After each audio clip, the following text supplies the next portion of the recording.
नमस्कार, नादी टीवी में आपका बहुत स्वागत है और मैं हूं आपके साथ अनुपमा खोपरी। और बुलेटिन की शुरुआत करते हैं राजधानी भोपाल की बड़ी खबर के साथ, जहां देर रात तक चली बीजेपी की बैठक, जहां आज दिल्ली गृह मंत्री अमित शाह रवाना हो जाएंगे। आपको बता दें कि बैठक में चुनावी रूट मैप को लेकर निर्देश दिए गए। बीजेपी ऑफिस में 3 घंटे तक ये बैठक चली, जहां चुनाव प्रबंधन समिति के चेहरों पर चर्चा की गई और पार्टी के आगामी कार्यक्रमों को लेकर भी बात हुई है। जहां पिछली बैठक के दौरान जो टास्क दिए गए थे उस पर चर्चा की गई कि क्या वो टास्क पूरे हुए या नहीं। बड़े नेताओं के दौरों और कार्यक्रम पर भी गृह मंत्री अमित शाह ने चर्चा की। साथ ही आगामी टारगेट सेट कर ताकत झोंकने की तैयारी अब बीजेपी की ओर से की जा रही है। और ऐसे में आज सुबह 10:45 पर दिल्ली के लिए गृह मंत्री अमित शाह रवाना हो जाएंगे। आपको बता दें कि कल गृह मंत्री अमित शाह राजधानी भोपाल पहुंचे थे, जहां पर देर रात तक 3 घंटे तक बीजेपी ऑफिस में एक लंबी बैठक चली और इस बैठक के बाद में आज सुबह 10:45 पर दिल्ली के लिए रवाना हो जाएंगे।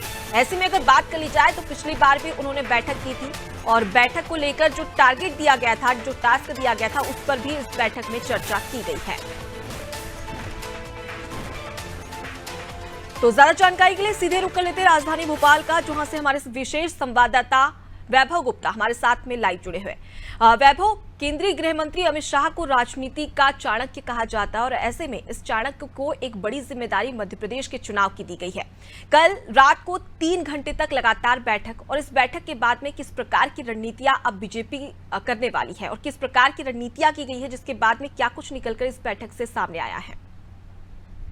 कल रात के 8 बजे से लेकर रात के 12 बजे तक प्रदेश भाजपा कार्यालय में बड़ी बैठकें चली हैं, जहां पर केंद्रीय नेता भी मौजूद थे, प्रदेश नेतृत्व से भी वरिष्ठ पदाधिकारी भी मौजूद थे, संगठन के पदाधिकारी भी मौजूद थे और देर रात तक बैठक चली। इस बैठक में पुरानी जो बैठक हुई थी उसमें जो टास्क दिए गए थे उस पर चर्चा की गई। इसके साथ ही जो विकास यात्रा निकाले जाने वाली है सितंबर के महीने में, उसका शुभार किसे दिया जाएगा? नरेंद्र सिंह तोमर, शिवराज सिंह चौहान, वी डी शर्मा, ज्योतिरादित्य सिंधिया, कोई एक नेता इन यात्राओं की अगुवाई कर सकता है।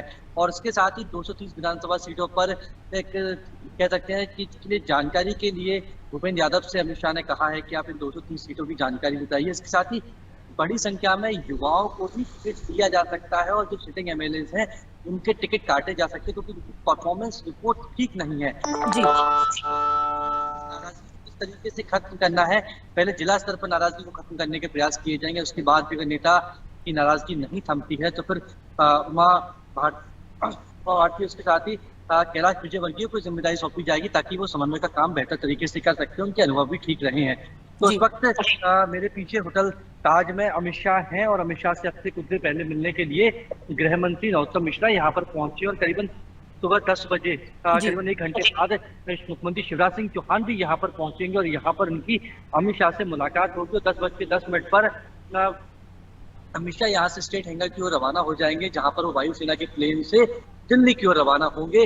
तो बेहद महत्वपूर्ण था कि कल जिस तरीके से बैठक चली थी और सुबह से ही नेता यहाँ पर पहुंच रहे हैं, अमित शाह से बातचीत कर रहे हैं, 1-to-1 चर्चा की जा रही है, क्योंकि मिशन 2023 को अनुपमा फतेह अगर करना है तो जो फीडबैक रिपोर्ट निकल कर आया है, जो सर्वे रिपोर्ट निकल कर आई है, जिसने बीजेपी की चिंताओं को और ज्यादा बढ़ा दिया है, तो उस सर्वे रिपोर्ट के आधार पर अब बीजेपी आगे बढ़ रही है। अमित शाह ने एक रूट कह सकते हैं कि ब्लूप्रिंट तैयार कर दिया है, प्रदेश नेतृत्व को बता दिया है, केंद्रीय नेतृत्व को बता दिया है कि अब इस ही कह सकते हैं ब्लूप्रिंट के आधार पर आगे काम करना है।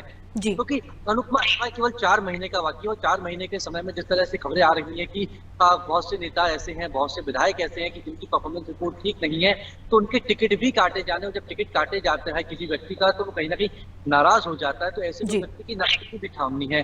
तो जिला स्तर पर कह सकते चुनाव प्रभारी को भी नियुक्त करना है, क्योंकि बहुत जिम्मेदारी होती है, क्योंकि एक जिले के अंदर कई विधानसभा सीट होती हैं और वहां पर जिला प्रभारी एक महत्वपूर्ण भूमिका निभाता है। तो सही व्यक्ति का चुनाव करना है, ताकि चुनाव के वक्त किसी तरह की दिक्कत ना आ जाए। और संगठन को लेकर जो कामकाज सौंपे जाते हैं उनकी भी लगातार मॉनिटरिंग अमित शाह की टीम भी कर रही है। जिन नेताओं को जिम्मेदारी दी जा रही है वो उस जिम्मेदारी का ठीक तरीके से निर्वहन कर रहे हैं। अगर नहीं कर रहे तो उन्हें चिढ़ाया भी जाता है, क्योंकि स्पष्ट है कि अगर सरकार रहेगी तो आपको लाभ मिलेगा, अगर सरकार नहीं रहेगी तो कहीं ना कहीं मुश्किलें बढ़ सकती हैं।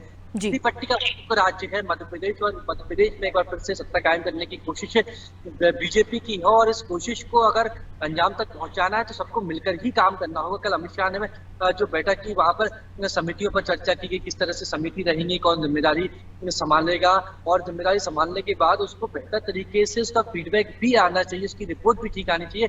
केवल कागजों पर काम नहीं करना चाहिए। केवल इस बार अमित शाह ने स्पष्ट कहा है कि मुझे जमीन पर काम दिखना चाहिए, और कार्यकर्ताओं के बीच में जो नाराजगी है उसे दूर करने के हमें प्रयास करने हैं। और कह सकते हैं कि ब्लूप्रिंट तो अमित शाह ने तैयार कर दिया है। अपनी ओर से जो दिशा निर्देश सुझाव देने थे वो नेताओं को दिए जा चुके हैं, और अब उसके आधार पर बीजेपी आगे बढ़ती हुई हमें नजर आएगी।